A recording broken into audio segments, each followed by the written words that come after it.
Joyce Lukasik is charged with ordering the 1980 execution-style slayings of Patrick Redmond and his mother-in-law, Helen Phelps. Marilyn, I ask you to look around the courtroom. Tell me if you see anybody in the courtroom who shot your husband, your mother, and yourself and slit your husband's throat. Do you see anybody in the court who participated in that? She goes, yes, I do.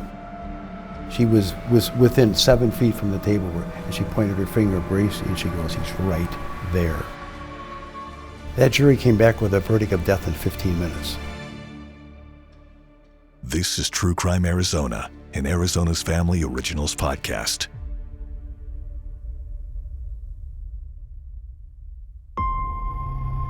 The judge says, Mr. Brownlee, do you have any more witnesses? I said, yes, one. We call Marilyn Redmond to the stand. Marilyn Redmond, the lone survivor, is about to testify against former police officer Edward McCall and the alleged coordinator of her family's execution, Robert Cruz. Marilyn was not about to stay quiet. Attorneys Joe Brownlee and Greg Owen are about to be blown away by her demeanor. The door opens, in comes Mrs. Redmond. She's a small framed woman. She's sworn in, she takes the stand, she tells what happens. And then I ask her, can you identify anybody in the courtroom that you've seen before that had something to do with the murder of your husband and your mother? And she points right at Ed McCall and says, he was the one that knocked on my door and I let him in because I thought he was a cop. Ed McCall and Robert Cruz found guilty in Arizona and sentenced to death. She was just an elegant woman, just classy and brave, extremely brave. Marilyn wasn't done. She was on her way to Chicago to testify against William Bracey and Murray Hooper. The fact that she survived it and then what she went through after, it's unbelievable. What happened next? Whew. I mean, I get chills just thinking about it right now from all those years ago. Is seared in Chicago attorney Greg Owen's mind. I put her on the witness stand during the penalty phase, and it was probably the most traumatic moment I've ever had as a lawyer, and never had since putting her on the stand. She was about 5'2", 5'3", maybe 100 pounds, very diminutive, soft-spoken, and she got on the witness stand, and jury's there, courtroom was packed, you couldn't fit a person in it. And I asked her, I said, no, Marilyn, I called her Marilyn, I'd ask you to put the microphone down, step out from the witness stand and come up to the well of the courtroom where I was standing. And I said, no, Marilyn, I ask you to look around the courtroom and tell me if you see anybody in the courtroom who shot your husband, your mother, and yourself and slit your husband's throat. Do you see anybody in the court who participated in that? She goes, yes, I do. She walked maybe 10 feet. She was within 7 feet from the table and she pointed her finger at Bracey and she goes, he's right there. There wasn't a sound. It was like, it was frozen in time. I mean, I'll never forget it. Murray Hooper and William Bracey were both African American. That jury came back with a verdict of death in 15 minutes. It was the fastest verdict in the history of Illinois for the death penalty. Everyone involved in the murders of Pat Redmond, Helen Phelps, and the attempted murder of Marilyn Redmond would now all be put to death themselves. The end. Just kidding. The thing is, that should have been the end of this story. And frankly, when I started my research into this case, I thought that was going to be the end, other than waiting on the actual executions of those men. Basically, everything you think you know and understand about this case so far, throw it out. Corruption continues much deeper than it already has, and in a shocking twist of events, the beginning of the end starts with this. Joyce Lukasik is charged with ordering the 1980 execution-style slayings of Patrick Redmond and his mother-in-law, Helen Phelps. Wow, nobody saw this coming. Was Joyce Lukasik the true mastermind behind the attack? Prosecutors claim Lukasik ordered the murders because Redmond, who was a business partner of her husband, Ron Lukasik, turned down a business deal worth millions. What I didn't understand at first is how she would even have a connection to these hitmen. What turned authorities onto investigating her? How'd she even get tried in the first place? Because she was connected to Bobby Cruz, and from their perspective, she was a loose end. But They thought she was like a part of the plan? Well, Cruz threw her name around. I mean, he brought her up, not to us. I mean, other people heard about it. And so she got drawn into the thing as being one of the people that requested some assistance, so to speak. Turns out Joyce had a familial connection to Robert Cruz and his family back in Chicago. Who knew? So now Joyce is on trial for the murders too. And what does the defense attorney do? Try to pin it on her husband, Ron. He got $75,000 cash from the key man policy. What did Bracey say he was getting paid, or they were getting paid for their part in this? $50,000. Who was the only one that had access to that kind of money right after the death of Pat Redmond? The defense attorney said it had to be Ron, but Ron was never charged with any involvement in this entire case. Joyce Lukasik was convicted in the slayings too, at first. the jury found her guilty, and I don't think we ever went to sentencing. It was granted a new trial, and then others tried her. And then she was not convicted, right? Eventually? Correct.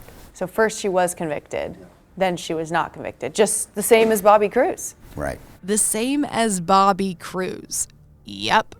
This case was coming apart at the seams faster than anyone could keep up with. Now, Bobby Cruz was convicted, He was convicted. but that doesn't end up staying that way, right? Right. During the Cruz and McCall trial, Cruz's lawyer made a whole bunch of defense motions, and the judge denied them all. But because Cruz's lawyer stopped in the middle of the trial, his conviction was reversed, and Cruz was granted a new trial where he was found not guilty. So Bobby Cruz, who was unsuccessful in bringing the Chicago and Las Vegas Mafia to Arizona, that failed, but he was tried in Arizona at least twice, not convicted. So he's now free to run his mouth. And that's what he did. He kept talking about all his connections in Chicago and tried to huff and puff himself up to be a mafia-made guy. And then he disappeared.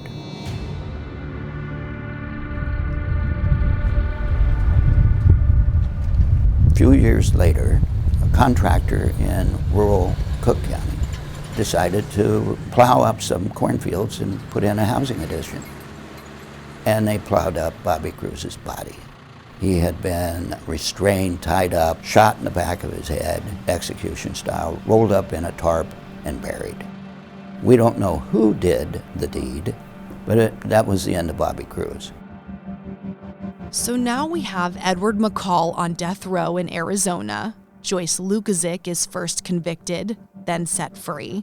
Bobby Cruz is first convicted, then set free, then killed.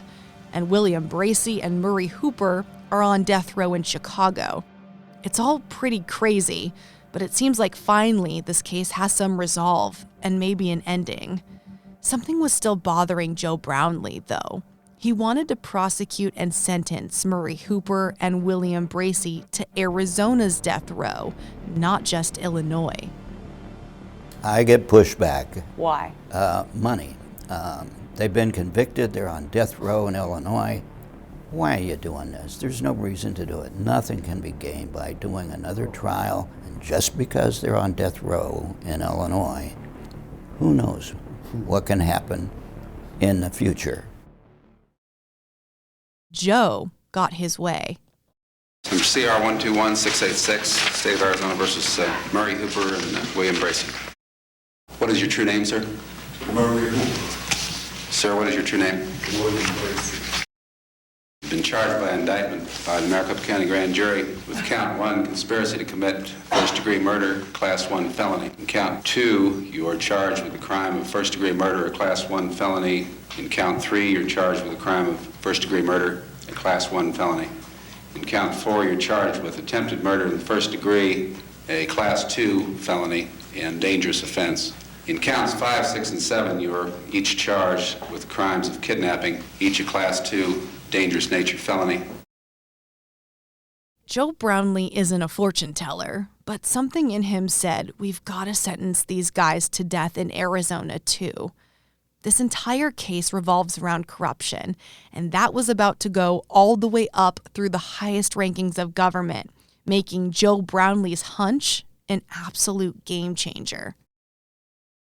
Why did that become important, that they were sentenced to death in Arizona too? Because in 2003, the governor of Illinois at the time was George Ryan. He was on the verge of being indicted for bribery, among other things. So 2 days before he left office, because of all of these reasons today, I'm commuting the sentence of all death row inmates, 167 of them. he commuted the death sentences of everybody in Illinois, including Collins, Bracey, and Hooper, just because he thought he would maybe get a jury pool would be more favorable to him when he went to trial, because he had done this magnanimous act. That's really what happened. And so nobody got the death penalty. He let them all go. They got life, but not in Illinois. So they are only on death row because you followed That's it. through Yes. with an Arizona The only conviction. reason. Yep, yes, that's exactly right. Ironically, George Ryan was still indicted and still went to prison for 10 years. Nearly slipping through the cracks, Murray Hooper and William Bracey were sent to death row in Arizona almost 40 years ago.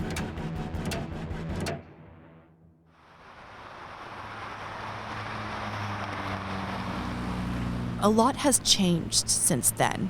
In 2022, nearly everything feels different. Joe Brownlee and Greg Owen hadn't seen each other in 4 decades until we sat down for the interview all together in Central Phoenix. Both of their law partners have since died. Lead detectives in the case have passed away.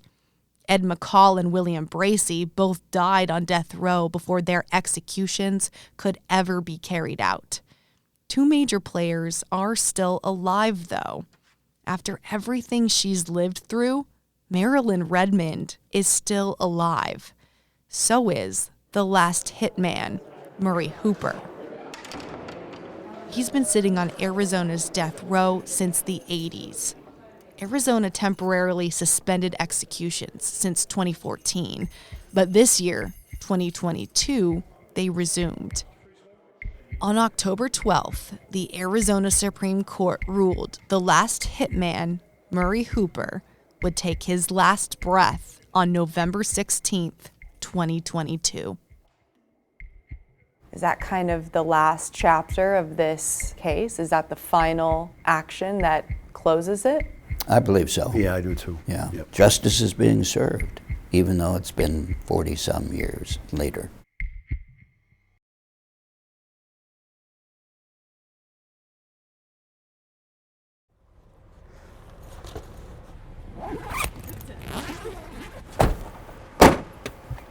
It was still dark out when Sergio and I got to the station just before 6 a.m., an early wake-up call. Let's give you a beautiful look outside at 7 o'clock, and thanks for joining us. Good morning, Arizona.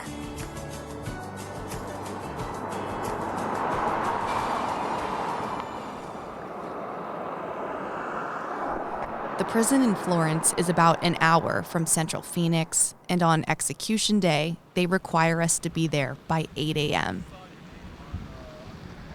From there, prison officials take us to a small room where we wait for hours until the execution is over to learn about how it went. There were 3 media witnesses chosen by the Department of Corrections to watch the execution of Murray Hooper, and they would report back to us what they saw and experienced. It's a really interesting process.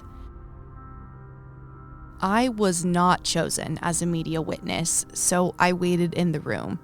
They gave us a sheet that described the crime Murray Hooper was involved in and what he chose as his last meal. He chose Kentucky Fried Chicken, extra crispy, macaroni and cheese with barbecue sauce packets, a dinner roll, cheesecake, Neapolitan ice cream, and a large orange soda. Even though the lone survivor of the attacks, Marilyn Redmond, is still alive, she was not at the execution. None of the family was. But Pat's kids from his first marriage sent in a long statement with some interesting remarks, which I'll read in just a bit. After waiting for 3 hours inside the small room, the prison officials and media witnesses came in. This morning, a longtime death row inmate was put to death. Murray Hooper died at exactly 10:33 a.m. The media witnesses told us his execution seemed to be as quick and peaceful as it could be once the injection was administered in him, and said the entire process only seemed to take 12 minutes start to finish. Once they started flowing, his right hand, the fingers began to twitch a little bit. Within 30, 40, 50 seconds at the most, his mouth opened, and that was his last movement.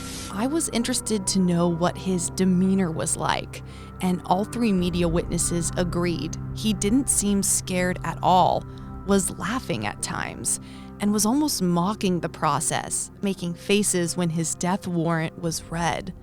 They said he also was making jokes while the medical team inserted the IV, and while he seemed to accept his fate, he appeared to laugh at the fact his death and execution was actually happening. He was in very good humor. In fact, he chuckled throughout the entire process. Murray Hooper's last words were, "It's all been said. Let it be done. I'd like to thank all of my lawyers and loved ones. Don't be sad for me. Don't cry. Don't say goodbye. But see you later. Let's go." The death penalty is a controversial topic among just about everyone. People seem to feel very strongly for or against it for their own reasons. Often when an inmate is executed, we wonder if this is something the family wanted or if they prefer a sentence like life in prison. I've seen it go both ways. Pat Redmond's kid sent in a couple pages of writing for us to read. This statement broke my heart. Quote, "Pat was killed before he could see his daughters get married or his grandkids be born. Their lives were forever changed on that New Year's Eve." Reading how much his family has grown and moved forward is just a reminder of how much of their lives he missed. At the end of the Redmond family statement, it was clear they wanted to make a statement more than in favor of the death penalty. They said they opposed any mercy for Murray Hooper after he so gruesomely murdered their father, and ended their statement by saying, quote, "Just a shame that Hooper can't experience a death like that. He will get a nice, easy one, just like putting a dog down." More than 40 years after the horrible slayings of Pat Redmond and Helen Phelps, the final chapter has been written, and the story finally has an ending.